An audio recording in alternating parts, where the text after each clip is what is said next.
దేవాలయాల అభివృద్ధికి తన వంతుగా కృషి చేస్తానని ఎమ్మెల్యే గండ్ర సత్యనారాయణరావు అన్నారు.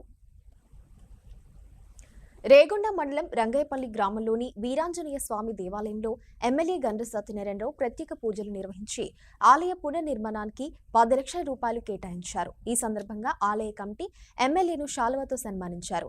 వీరాంజనేయ స్వామి ఆలయంతో పాటు రేణుక ఎల్లమ్మ తల్లి ఆలయం, మరికొన్ని ఆలయాల నిర్మాణానికి తన వంతు సహకారం ఉంటుందన్నారు. ఈ కార్యక్రమంలో పిఎస్సిఎస్ చైర్మన్ నడిపల్లి విజయరావు, పుల్లూరి బాపురావు, పున్నం రవి, బొజ్జం రవి తదితరులు పాల్గొన్నారు. రంగేపల్లి గ్రామంలో వీరాంజనేయ స్వామి దేవాలయము ఈ యొక్క ఆ దేవుని తీసి బాలాలయంలో ఈరోజు పెడుతున్నారు.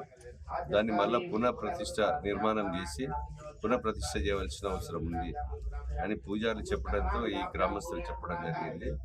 దాని ఆలయం నిర్మాణము గర్భగుడి ఏదైతే ఉన్నదో పిల్లర్ లేకుండా ఉంది 14 ఇంచెస్ వాల్తో. దానికి మనము ఎండోమెంటు అధికారులు కానీ సభతి కానీ సూచన మేరకు నిర్మాణం చేస్తే 10 లక్షలు CGF దీనికి ఇద్దాం. అదేవిధంగా మీ రేణుక ఎల్లమ్మ తల్లి కూడా 10 లక్షల రూపాయలు కూడా నిర్మాణం చేద్దాం. అదేవిధంగా దేవాలయాలన్నీ నిర్మాణాలు కూడా ఉంటాయి.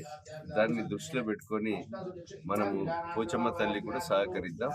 అదేవిధంగా ఈ యొక్క దేవాలయము నిర్మాణం చేసినప్పుడు శాశ్వతంగా 1000 సంవత్సరాలు 100 సంవత్సరాల నిర్మాణంతో కూడి ఉండాలి. ఎట్లాగో దేవుని తీసి బాలాలయంలో పెడుతున్నారు కనుక దానికి గర్భగుడికి సంబంధించినటువంటి దేవాలయము పిల్లర్లతో ఏదైతే స్థపతి ఇంజనీర్ చెప్పిన ప్రకారంగా నిర్మాణం చేపట్టాలి. డబ్బులు ఉన్నాయి కదా అని ఏది పడితే చేసి కుదరదు కనుక ఈ విషయంలో వాళ్ళ సూచన మేరకు నిర్మాణం చేపట్టాలని మీకు ఈ సందర్భంగా తెలియజేస్తున్నాం.